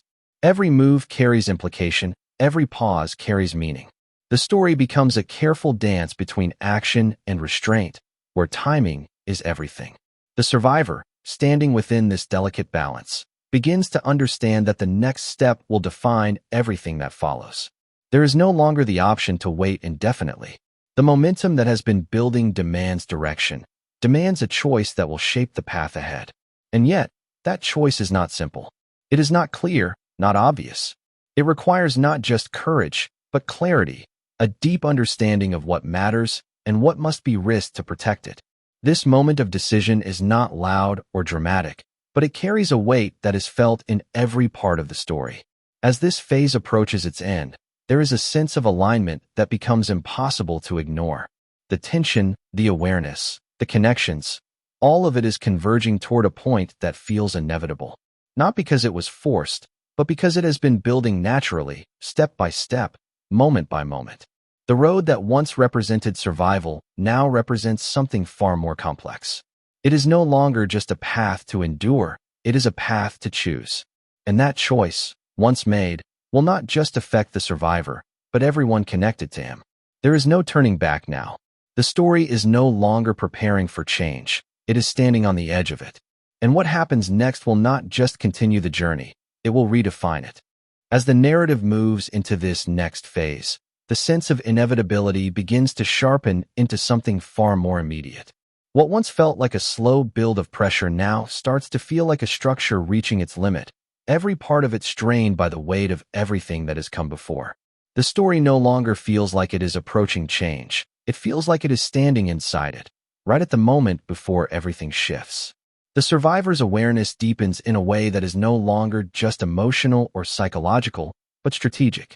He begins to see patterns not only in people and systems, but in timing itself. Events no longer feel random. They feel arranged, even if not deliberately. This perception does not bring comfort. Instead, it creates a constant alertness, as if every moment is holding something just beneath its surface. The world around him continues to function normally on the surface, but the normality now feels thinner, more fragile. Conversations carry pauses that feel heavier than before. Movements feel slightly more deliberate. Even silence has structure, as if it is waiting for something to interrupt it. This shift does not announce itself. It accumulates quietly, making everything feel slightly off balance without ever fully breaking. Within the group that has formed, the sense of unity becomes stronger, but so does the pressure that comes with it. There is a shared understanding that whatever happens next will not affect only one person. It will affect all of them. That shared responsibility creates both strength and tension. Strength, because they are no longer isolated. Tension, because the cost of failure is multiplied. The survivor finds himself increasingly pulled into a position where decisions naturally center around him, even when he does not seek them. Others look for direction in subtle ways, not through direct requests, but through hesitation, through silence, through waiting for his response before acting. This unspoken dynamic slowly reshapes the group's structure, turning him into a focal point of movement and hesitation at the same time. Internally, this creates a growing conflict. There is a part of him that recognizes the necessity of stepping forward, of accepting that influence, even if it was never chosen. But there is also a part that resists it, aware that leadership in such a fragile situation is not power, it is exposure. Every decision becomes a point of vulnerability, every direction a potential consequence. As this tension builds, the system's presence becomes more noticeable in indirect ways. It does not reveal itself openly, but it begins to appear in the timing of events, in interruptions that feel too precise, in coincidences that feel slightly too controlled. It is not confrontation yet, it is observation. And that observation creates a psychological weight that presses down on every action. The group begins to adapt in response, not by rushing forward, but by becoming more deliberate. Communication becomes more careful. Movement becomes more coordinated. Even pauses are treated as meaningful. This evolution is not formal or structured. It develops naturally, as if everyone is learning how to exist inside a space where attention is constant but invisible. The emotional tone of this phase is defined by restraint. Even moments of urgency are held back, controlled, shaped before they are expressed. This creates a kind of tension that is different from earlier stages. It is not explosive, it is compressed. Everything feels like it is being held just below the surface, waiting for a release that has not yet arrived. The survivor's memories of the walk continue to influence his perception, but now they serve a different function. They are no longer just reminders of suffering or endurance. They become reference points for understanding pressure, timing, and human limits. What once broke people physically now informs how he reads situations emotionally and strategically. This shift in perspective begins to influence decisions in subtle but important ways. There is less reaction and more calculation, even when the calculation happens instinctively. The experience of survival has evolved into something quieter but more enduring, a way of interpreting the world that cannot be easily undone. As interactions continue, there is a growing awareness that not everyone is equally prepared for what lies ahead. Some individuals show signs of hesitation, not from fear alone, but from uncertainty about direction. This creates a fragile imbalance within the group, where alignment is desired but not fully achieved. The survivor becomes increasingly aware of this fragility. It is not something that can be forced into stability. It has to be guided carefully, or it risks collapsing under pressure. This realization adds another layer of responsibility, one that cannot be ignored even if it is not formally acknowledged. The environment around them seems to reflect this internal state. Spaces feel more confined, even when they are physically open. Time feels stretched in certain moments, compressed in others. This manipulation of perception reinforces the idea that nothing is truly neutral anymore. Everything carries meaning, even if that meaning is not immediately clear. As this phase progresses, there is a growing sense that the next shift will not be gradual. The tension has reached a level where subtlety itself feels like preparation for something larger. The system is not reacting yet, but it is no longer passive. The group is not moving yet, but it is no longer still. Everything exists in a state of poised uncertainty. The survivor stands at the center of this balance, fully aware that whatever comes next will require a decision that cannot be reversed. There is no longer space for hesitation disguised as reflection. The moment is approaching where thought must become action, and action will define everything that follows. As the story moves into this next stage, the sense of suspension that defined the previous moments begins to tighten further, as if the entire narrative is holding its breath. Nothing has fully broken yet, but everything feels positioned at the exact point where breaking becomes not just possible, but unavoidable. The calm that once felt like restraint now feels like the final layer before impact. The survivor's perception of time begins to shift in subtle ways. Moments stretch longer than they should, especially during silence. Small details become more pronounced: footsteps in the distance, pauses in conversation, the way people look away too quickly or hold eye contact too long. It is not paranoia, but heightened awareness shaped by everything he has endured. Every experience from the walk, every moment of survival, now informs how he reads the present. Within the group, this heightened awareness spreads gradually. It is not communicated directly, but absorbed through behavior, through repetition, through shared tension. People begin to move differently without realizing it. Decisions take longer. Conversations become more measured. Even disagreements are softened, not because conflict has disappeared, but because everyone senses that stability is fragile and cannot be taken for granted. There is also a growing awareness that the system is no longer just an abstract force operating in the background. It feels closer now, not physically present, but structurally embedded in everything around them. Rules, patterns, timing, restrictions that once felt routine now appear intentional in ways that were previously ignored. This realization does not come as a shock. It arrives as a slow accumulation of understanding that cannot be reversed once seen.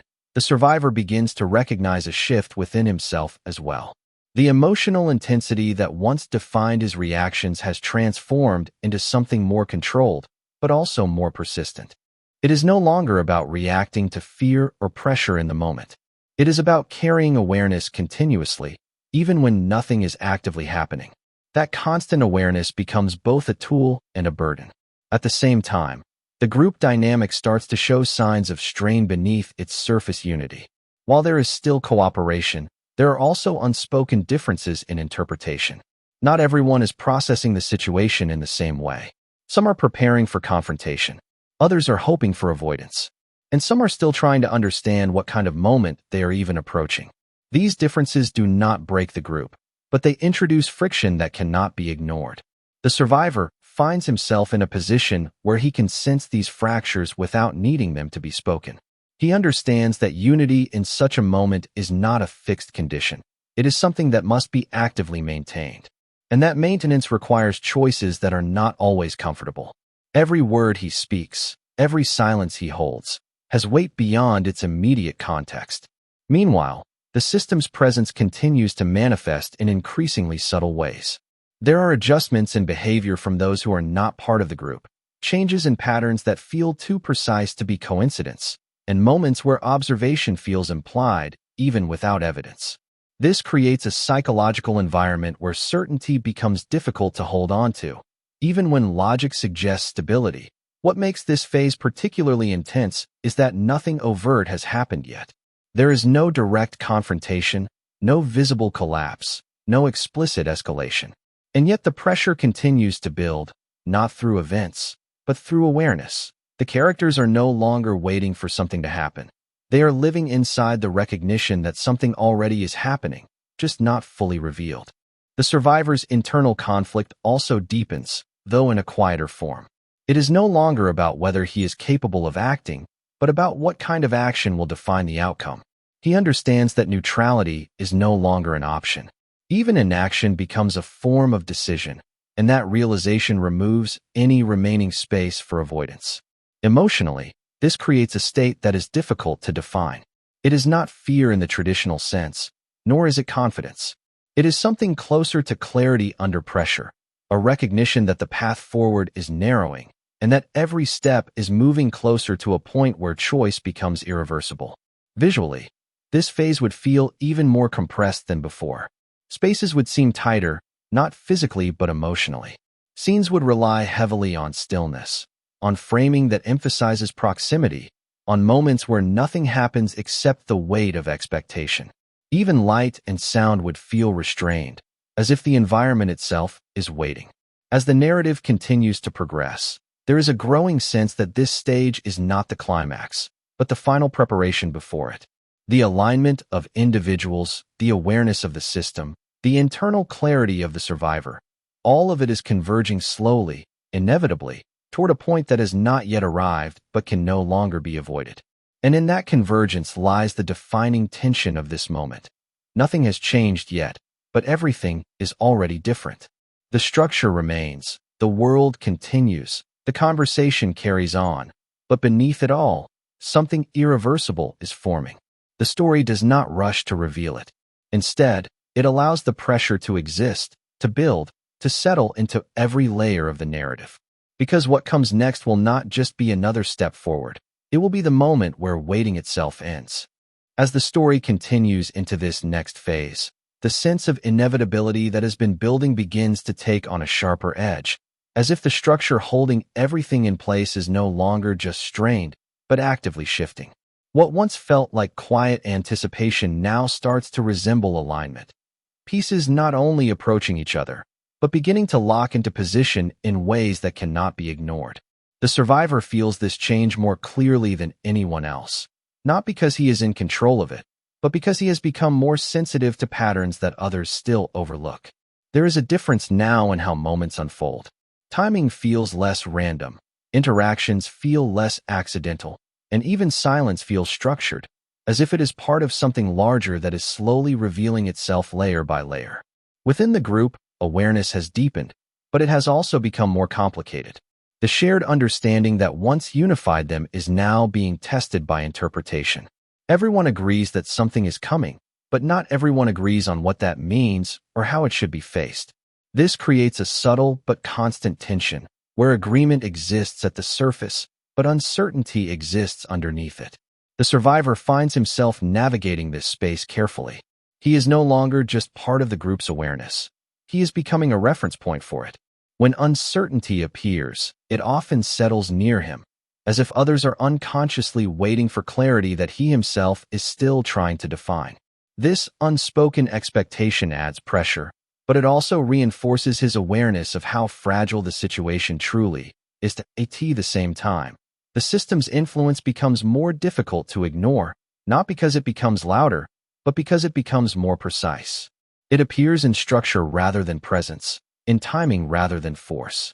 Things happen in ways that feel slightly too coordinated to be dismissed as coincidence, creating a growing awareness that control is still very much active, even if it is no longer obvious. This creates a psychological environment where certainty is constantly challenged. Every assumption feels temporary. Every understanding feels subject to revision. The characters are not just moving through events. They are moving through interpretations of events, trying to distinguish between what is real, what is intentional, and what is simply perceived under pressure. The survivor begins to notice that his own thinking has changed in ways that are difficult to fully articulate. It is not just that he is more cautious or more aware. It is that his perception of consequence has deepened. He no longer sees actions as isolated. He sees them as connected, as part of a chain that extends further than what is immediately visible. This awareness changes how he speaks, how he decides, and even how he pauses. There is also a growing emotional weight that accompanies this stage, though it is no longer overwhelming in the way it once was. It is quieter, more consistent, like a steady pressure that never fully disappears. It does not prevent movement, but it shapes it. It reminds him that nothing happening now exists in isolation from what came before. Within the group, subtle divisions begin to appear, not as open conflict, but as differences in readiness. Some are leaning toward action, sensing that delay may no longer be safe. Others are still trying to confirm understanding, hesitant to move without full certainty. And a few remain caught between both states, aware of urgency, but unable to define direction. This imbalance creates a tension that is not explosive, but persistent. The survivor understands that this imbalance cannot last indefinitely. It does not need to collapse immediately to become dangerous. Even slight misalignment at this stage could lead to outcomes that cannot be controlled once they begin. This awareness forces him into a position where silence is no longer neutral. It becomes a choice with consequences. The environment around them continues to reflect this growing pressure in subtle ways. Interactions feel slightly shorter. Pauses feel slightly longer. Even movement through space feels more deliberate, as if everything is being unconsciously measured. It creates a sense that time itself is no longer flowing evenly, but responding to the internal state of those within it. What makes this phase particularly intense is that the story still avoids direct confrontation. Nothing has fully broken. Nothing has fully revealed itself. And yet everything feels closer than ever to doing so. It is a tension built not on action, but on proximity to action. A constant awareness that the next moment could shift everything. The survivor reaches a point of internal clarity that is not emotional resolution, but functional understanding. He recognizes that waiting is no longer passive. It is participatory. It shapes outcomes even without movement. And that recognition removes the final layer of hesitation that had still remained. This does not mean certainty. It does not mean confidence. It simply means acceptance of position within the unfolding structure of events. He is part of something that is no longer stationary. And being part of it means it will move forward regardless of comfort or readiness. As this phase continues, the sense of convergence becomes even stronger. It is no longer just a feeling that something is approaching. It is the recognition that multiple elements are already beginning to interact in ways that will soon become visible. The alignment is not theoretical anymore. It is in motion, even if still partially hidden. As the story progresses into this next stage, the sense of convergence that was previously building beneath the surface begins to feel less like anticipation and more like structure forming in real time. It is no longer just the idea that something is approaching. It is the recognition that multiple forces are already moving, already adjusting, already responding to one another in ways that are too coordinated to ignore. The survivor feels this shift more clearly than ever before. His awareness, once shaped by experience, has now become almost instinctive. He no longer needs to search for patterns. They present themselves through repetition, through timing, through the subtle rhythm of events unfolding around him. What once required focus now feels unavoidable, as if the world itself is beginning to speak in a language he has learned to understand. Within the group, this growing awareness creates both cohesion and strain at the same time. There is a shared sense that they are closer than ever to something significant, but the interpretation of what that means continues to diverge. Some see it as the final opportunity to act, others see it as a moment that requires patience, and a few remain uncertain whether action itself is even the correct response. This lack of unified direction does not break the group, but it introduces instability that cannot be fully hidden. The survivor is increasingly positioned at the center of this instability, not because he seeks it, but because others naturally orient themselves around him. His silence is observed more closely, his reactions interpreted more deeply, and even his hesitation carries meaning for those watching him. This creates a quiet pressure where even neutrality becomes influential, forcing him to become more conscious of every choice, no matter how small. At the same time, the system's presence becomes even more refined. It is no longer experienced as direct control or obvious interference, but as subtle correction, small adjustments in flow, timing, an outcome that suggests an underlying structure still actively engaged. It is less about force now and more about guidance of conditions, as if the environment itself is being shaped in real time. This creates a psychological space where certainty continues to erode, but awareness deepens. The characters are no longer reacting to events as they happen. They are trying to understand the conditions that allow events to happen at all. This shift in perception changes everything. It transforms the story from a sequence of experiences into a layered understanding of systems, influence, and consequence. The survivor begins to recognize that his own internal state is no longer separate from the environment around him. His thoughts feel connected to timing. His decisions feel influenced by patterns he cannot fully isolate. This does not mean loss of control, but rather an expanded awareness of how interconnected everything has become. It creates a sense that nothing exists in isolation anymore. Not action, not reaction, not even intention. Emotionally, this phase is defined by restraint under pressure.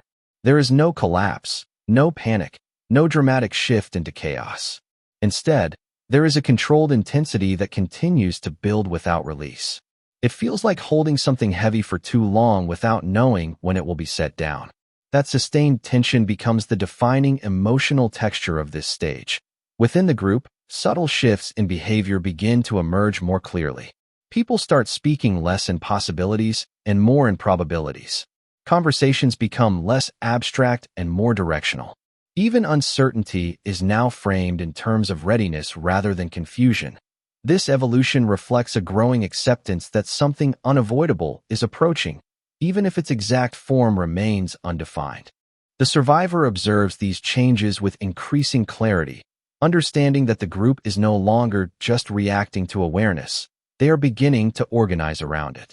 Not formally, not structurally, but instinctively.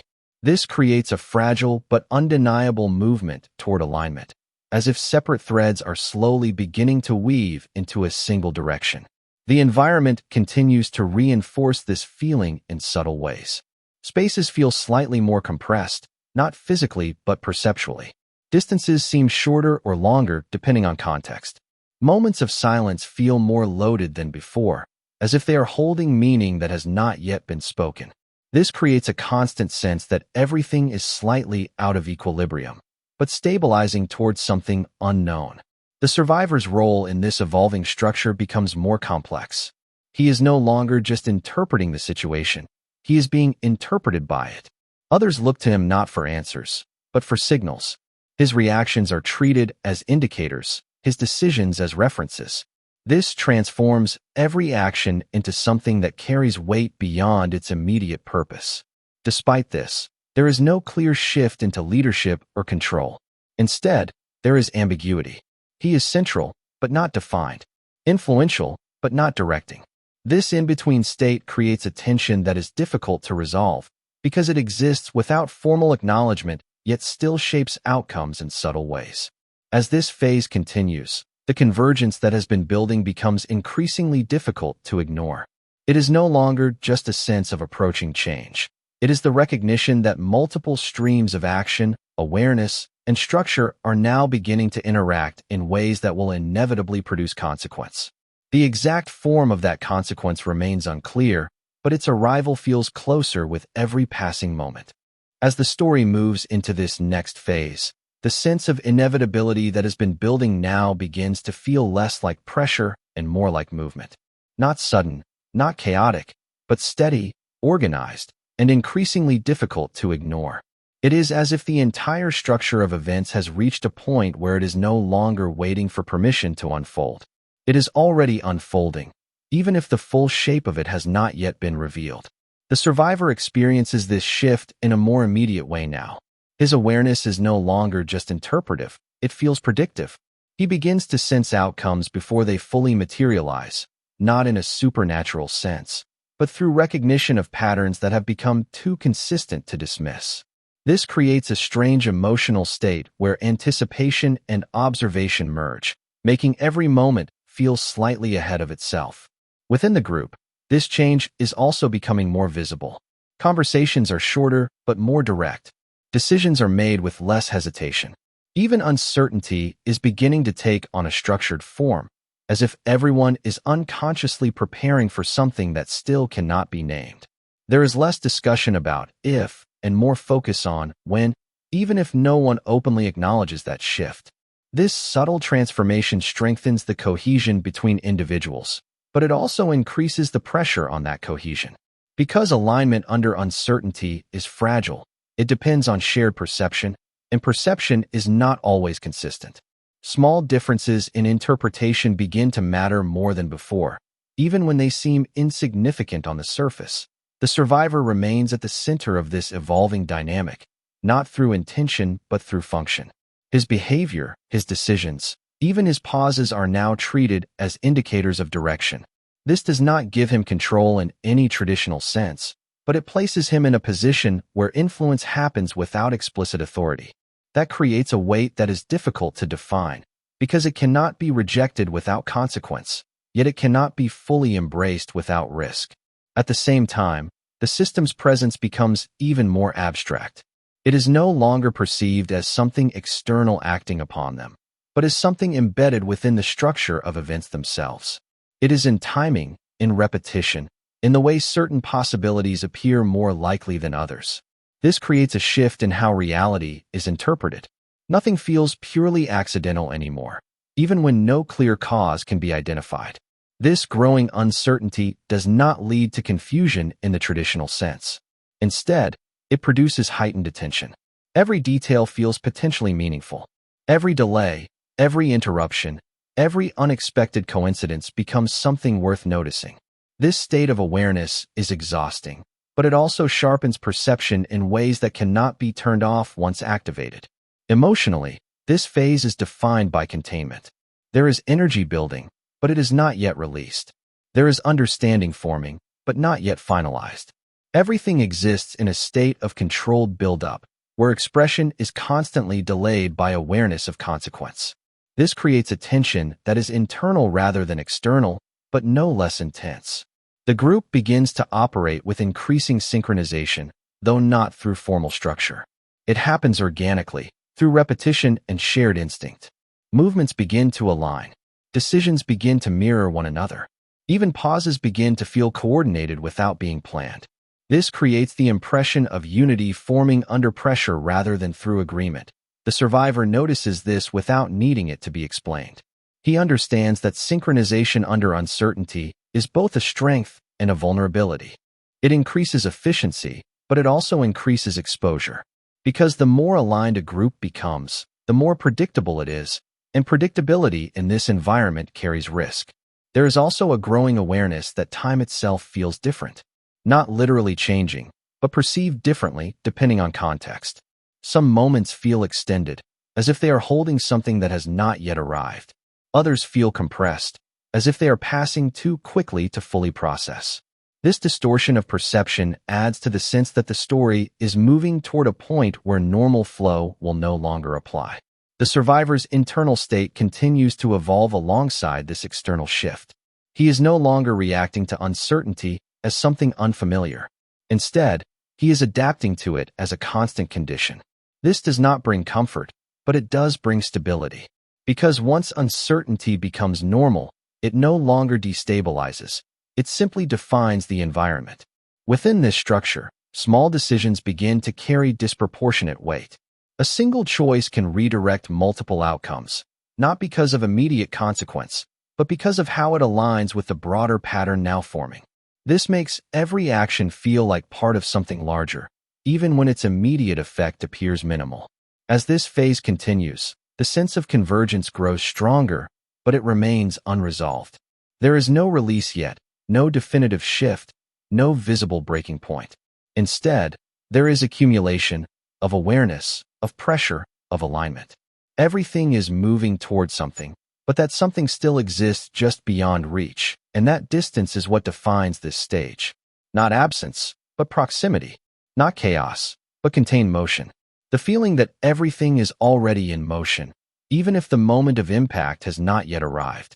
As the narrative moves deeper into this stage, the sense of proximity to change becomes so strong that it almost replaces anticipation entirely. It is no longer about waiting for something to begin, It feels like standing inside something that has already begun, but has not yet reached its visible form.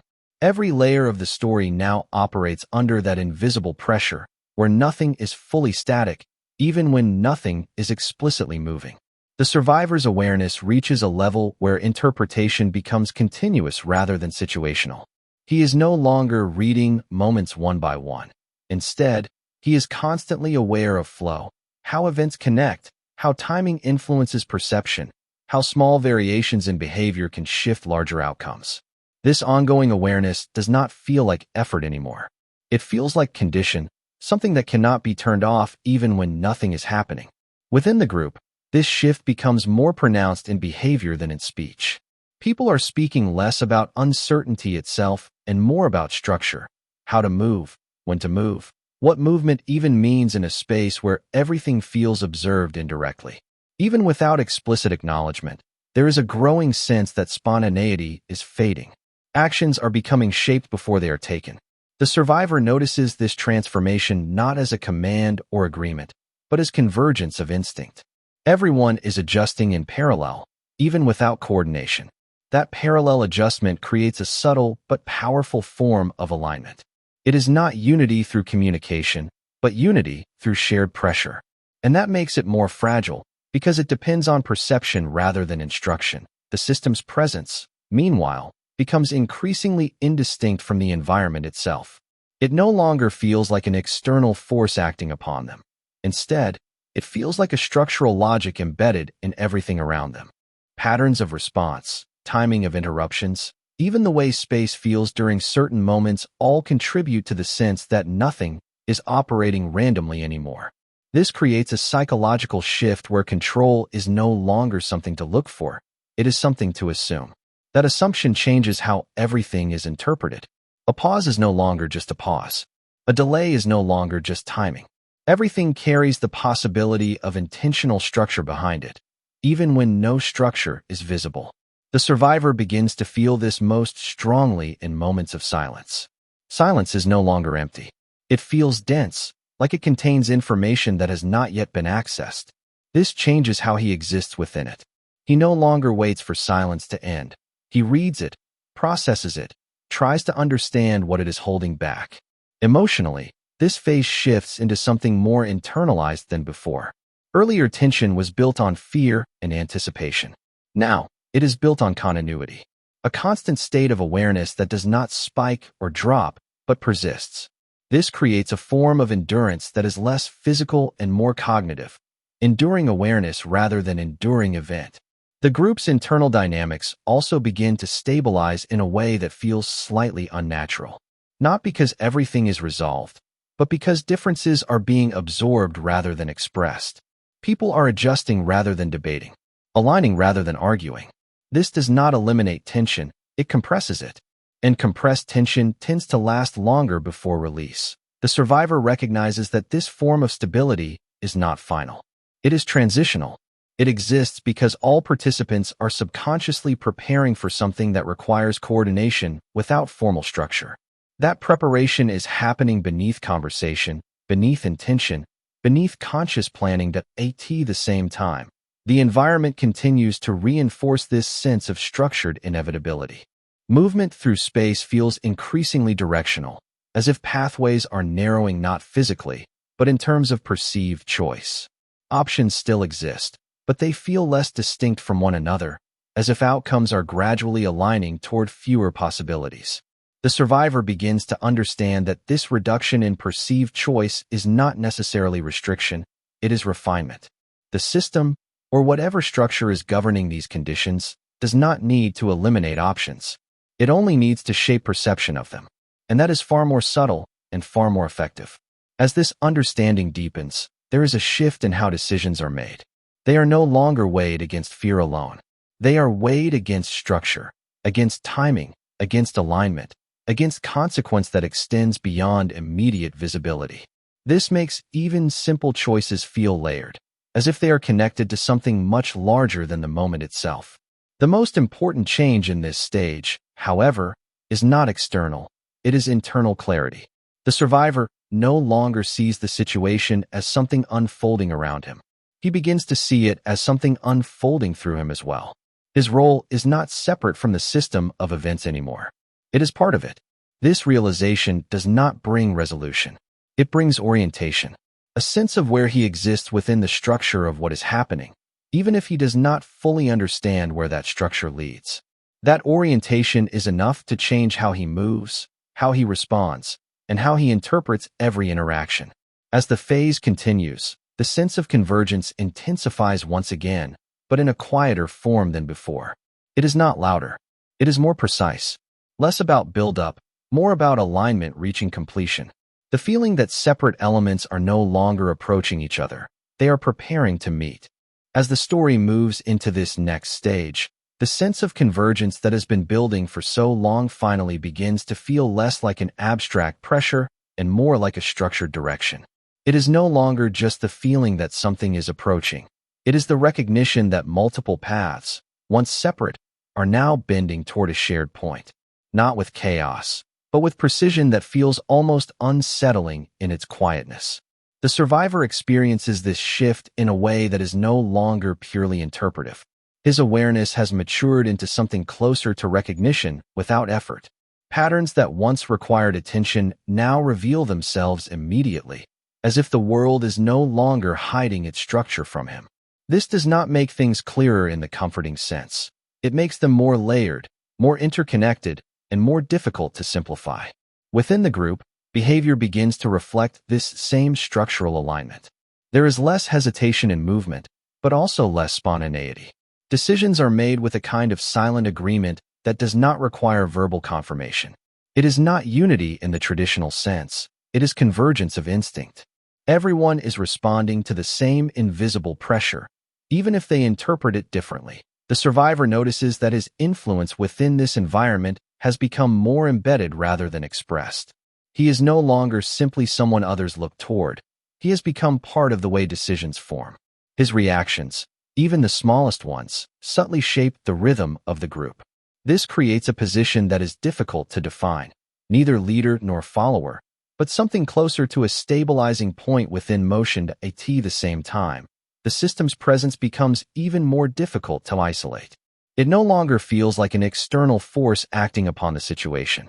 Instead, it feels like the framework through which the situation exists. Timing, spacing, reaction, delay, everything begins to feel like it belongs to a larger structure that is not directly visible, but consistently felt. This shift changes how uncertainty functions. It is no longer random or chaotic. It becomes patterned. Even unpredictability begins to feel like part of a larger design. That does not eliminate tension. In fact, it deepens it, because it removes the possibility of dismissing events as coincidence. Everything must now be considered as potentially connected. Emotionally, this stage carries a quieter but heavier tone. Earlier phases were defined by anticipation and pressure. Now, it is continuity under awareness. There is no release point yet, no break, no clear escalation. Instead, there is sustained understanding that the system is operating at a level just beyond direct visibility, and that everyone involved is already inside its movement. The survivor begins to recognize that control is no longer something that can be located in a single place. It is distributed through timing, through structure, through the way choices are presented rather than forced. This realization shifts how he interprets responsibility. It is no longer about responding correctly to events, but about understanding how events are shaped before response is even possible. Within the group, subtle synchronization continues to strengthen. People begin to anticipate each other without speaking. Not perfectly, not consistently, but enough to create a sense that coordination is emerging naturally. This does not eliminate tension, it refines it. Because synchronized systems are efficient, but also more sensitive to disruption. The survivor understands this sensitivity instinctively. He realizes that the closer alignment becomes, the more impact any deviation will carry. That makes every small decision more significant, even when it appears insignificant on the surface. Nothing exists in isolation anymore. Not action, not hesitation, not timing. The environment reinforces this perception in increasingly subtle ways. Spaces feel less neutral. Transitions between moments feel more intentional. Even stillness feels structured, as if it is holding something in place rather than simply existing. This creates a constant awareness that nothing is fully inactive anymore, even when nothing appears to be happening. The survivor's internal state begins to stabilize in a different form now. It is not calmness in the traditional sense, but continuity of awareness without interruption. He is no longer fluctuating between understanding and confusion. Instead, he is maintaining a continuous state of interpretation where everything is being processed as part of an ongoing structure. This does not remove emotional weight, it transforms it. Instead of spikes of fear or clarity, there is sustained pressure of comprehension, a recognition that what is unfolding is too large to be fully grasped in a single moment, but too structured to be dismissed as randomness. As this phase progresses, the convergence becomes more defined. It is no longer just a sense of things moving toward each other. It is the recognition that alignment is nearing completion. Separate trajectories are beginning to merge into shared direction. Not fully, not visibly complete, but close enough that divergence is becoming harder to sustain. The survivor understands, without needing it explained, that the next transition will not be gradual. It will not unfold slowly like before. Once alignment completes, movement will accelerate, not necessarily into chaos, but into consequence. And consequence, at this stage, is no longer theoretical. There is no resolution yet, no final break, no visible turning point. But there is something more important forming beneath everything else: readiness without announcement. A structure that has finished building itself and is now preparing to function.